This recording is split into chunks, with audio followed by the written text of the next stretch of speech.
Hey YouTube, what's up? It's Jason5267. I'm back, and this is like the third time.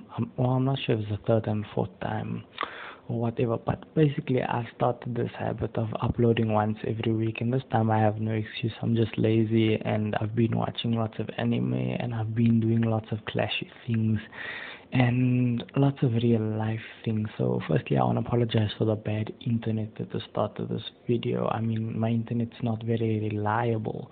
So as you see, my camps, I've got trained with 3 packers, which is very unusual because usually I carry 2 packers.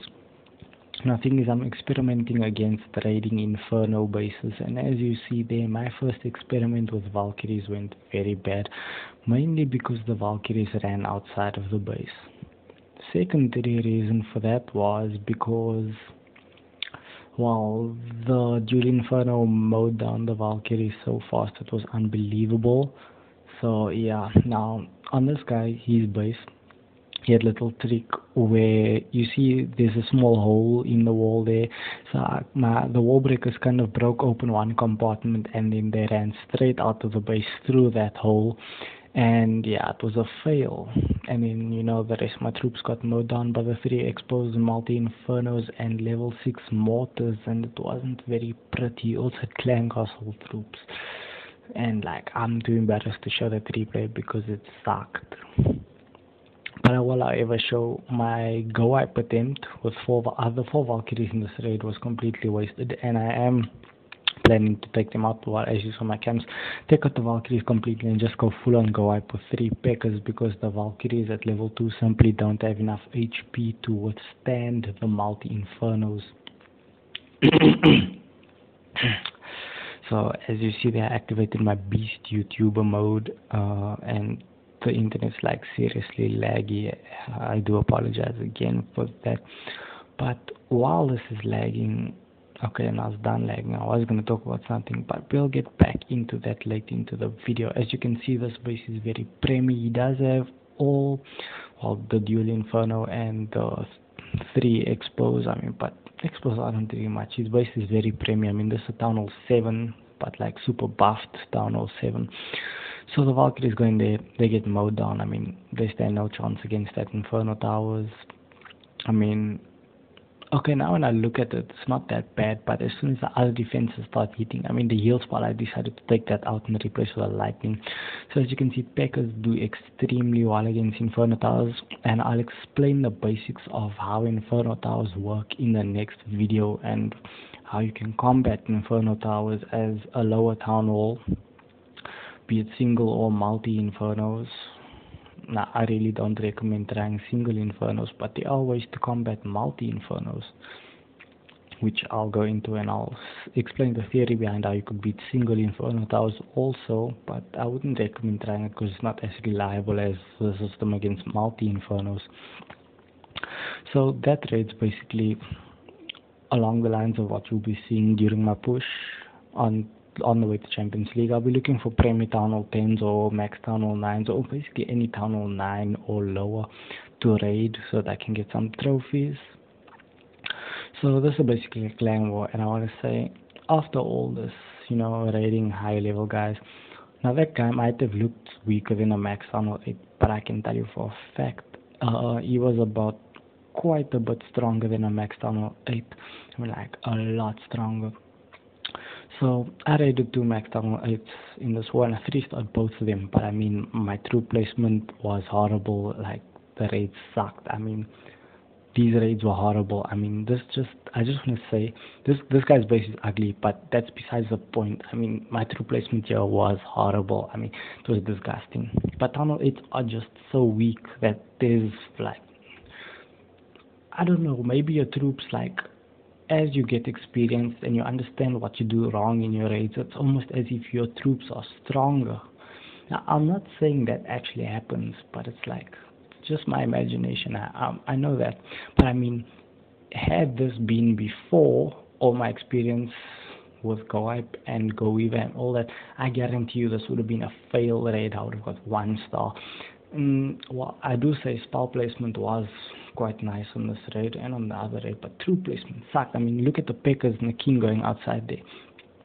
But I did have lots of clan castle wizards and lots of wizards of my own, obviously, which helped. And the golems and the wizards practically broke down the entire core of the base by themselves under the 2 rage spells.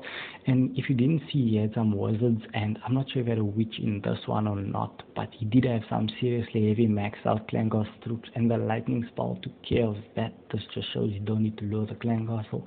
I mean, it's preference if you want to, but if you lure the clan castle, you have to find a way to deal with it also, and I think dealing with it's a very big, waste of troops. But anyway, as the raid's progressing now, you can see basically what happened. Oh, well, I think you think that you do know what happened, but what you think happened didn't happen. I mean, from here it's looking good. I mean, 2 golemites, 2 Packers, Bob King, wizards, and then this guy, I mean, who the hell puts a giant bomb there? I mean, look at his base, all the spaces for giant bombs inside his walls, and he puts it there. I mean, good for him that he put it there, because if it was in the other spot, I mean, the raid obviously would have ended a lot easier for me, most probably, because I didn't touch the left and right sides, But anyways, the Packers on your full health. The king was getting targeted, so I activated his ability, and his ability basically wipes out that entire pocket there with the help of the Packers. Packers split up. One goes with the king, one goes around. Now, I must say, level 10 king is like a beast. I do say that quite often, but I mean, against tunnel 8 bases, he really is a monster. I mean, like, he's untouchable. Okay, he's not untouchable, but he's like beast. And it's all thanks to my Bob King being level 10. If he was level 9, I don't think I would have 3-starred. Or I probably would have, but I don't think it would definitely been a lot closer. So that was a go. I mean, that was horrible. That was a very horrible with troop placement. Now this is a go weaver, and I mean, the troop placement here was also bad. I mean, like, from the first 2 troops placed down being the golems, everything was wrong. I had the basics of it. Now, see, first mistake here, I placed the golems too far to distract the arch tower in the middle. Now, the problem with that is I wanted to break through the center with wall breakers. There's the second fail, wall breaker fail, being that the wall breakers don't even touch the wall. Third fail, wizard placement. I dropped the wizards too early, and then they started taking fire from the arch towers. My wizards die out, and you don't want that, because wizards are key to these raids. But thank goodness I had wizards and a witch in my clan castle, which I immediately deployed, seeing how failed this raid was.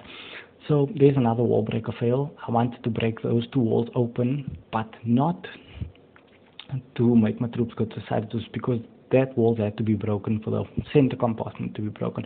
They also accidentally activated the king's ability, another mistake. I meant to do it over the clan castle. 2 witches come out of the clan castle, so I drop a rage ball in the middle. From here, everything locks itself into place, and the raid goes fine. I mean, thank goodness for that. Skeletons help trigger giant bomb. Then nice heal spell drop down near the middle just to support from the Teslas and the wizard tower. All my troops are very high HP in the middle, all looking well, and then disaster strikes with a giant bomb on the king side, as you will see coming soon. But that's no issue, because I have so many troops alive. Both golems are very healthy and still in golem form.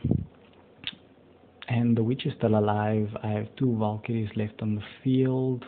Bob King has reasonable HP, and there's 2 defenses left. 1 after the Valkyries tear that down. The witch, quite a few wizards, both golems, and 2 Valkyries still on the field. Easy 3-star, even though I messed up. I mean, this raid, I messed up troop placement badly. I mean, I can't stress enough how badly I messed up the troop placement here. There should have been an overkill, because, well, not because I've raided this base before, but I mean, in accordance to other Town Hall 8 bases I've raided, and generally other layouts I've raided, bases like these are easy to deal with, where you can run straight through the middle because of the way Go Weaver is structured. If you run straight through the middle, the outer pockets automatically get cleared by themselves. So aside from that, I do want to mention some things about Town Hall 8 pushes. Now, most people see the champion Town Hall 8 and they think, well, these guys are like legit pros. Well, I have come to tell you that they are not what their images make them out to be. Now, I'm not saying all of them are like this. I mean, I'm going to show you an example of a reasonably true Town Hall 8 pusher and a sniper.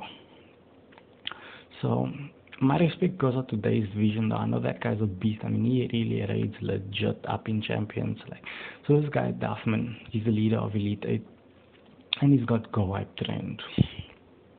So when you see this, you probably wonder how does he beat the bases in Champions League with Go Wipe. Now, my honest response to that would be you don't beat them. He searches until he finds a weak base which he can beat, which is reasonable. That's how you do it. You look for the weakest link in the chain and you break it. So, looking at his profile, we can see he has 4 attacks won this season. He's at quite a high cup range. Now, the most important factors here being his Expo Exterminator and his Firefighter. He has 166 Expo kills and 39 Inferno kills, which is very low if you ask me. If you consider the fact that he's in Champions League as a Town Hall 8 and he only destroyed so few Expos. Now, this guy, Kevin, he's a sniper. And he has Go Wipe Trend, you probably think he doesn't like, but he does. He destroyed 23 Expos and 5 Inferno to us. Now, can anyone possibly not raid any bases with Expos or Infernos all the way up to 3,258 cups? Well, there's a possibility that he's raiding them and he's not destroying the Inferno towers. Well, that's what's happening because he's sniping them. What they basically do is they use the few archers they have there and they snipe and they snipe and they snipe, and if they find a weak base, they raid it. Now, if you see mine's obviously a lot higher, being 295 and 51 Inferno kills, because I actually raid the bases. I mean, I don't rely on sniping. I search for sniping while I wait for my army and I use that as a bonus. So I just want to say that majority, well, I'm not sure if I can say, well, yes, it is a majority of Town Hall 8's up there, or Town Hall 7. All the Town Hall 7s are in fact snipers. I can confirm that there were a few legit raiders like a while back, but with level 13 Archer Towers, Dragons level 2 stand absolutely no chance of 50% in the base. If they do have Mass Dragon Trend up, that's because they have it in case they find a weak base, or in case they find Teslas by the Town Hall, in which case they have Dragons to take care of the Teslas and take the Town Hall down, because they're not going to go for a crazy raid. But anyways, this is a Lava Lunion with 4 Lava Hounds by one of our top clan members, our top clan member TMC, who is very good at the stretch. I mean, he's a beast. I just wanted to show some high level gameplay because I mean, this guy's like a real boss. This wasn't his best raid. I mean, nowhere near his best raid. I've seen him 3-star max down or 10 with the strategy. I mean, the strategy is good, but I mean, this guy's very good with it. Like, he's legit pro. This guy's like the real deal. So yeah, that's some high gameplay. Don't often see that in my channel. Hopefully I'll get some more, because of the fact that I'm in quite a buff clan. So I know this wasn't base speed builds, but that's coming soon. That's the end of this video. Bye.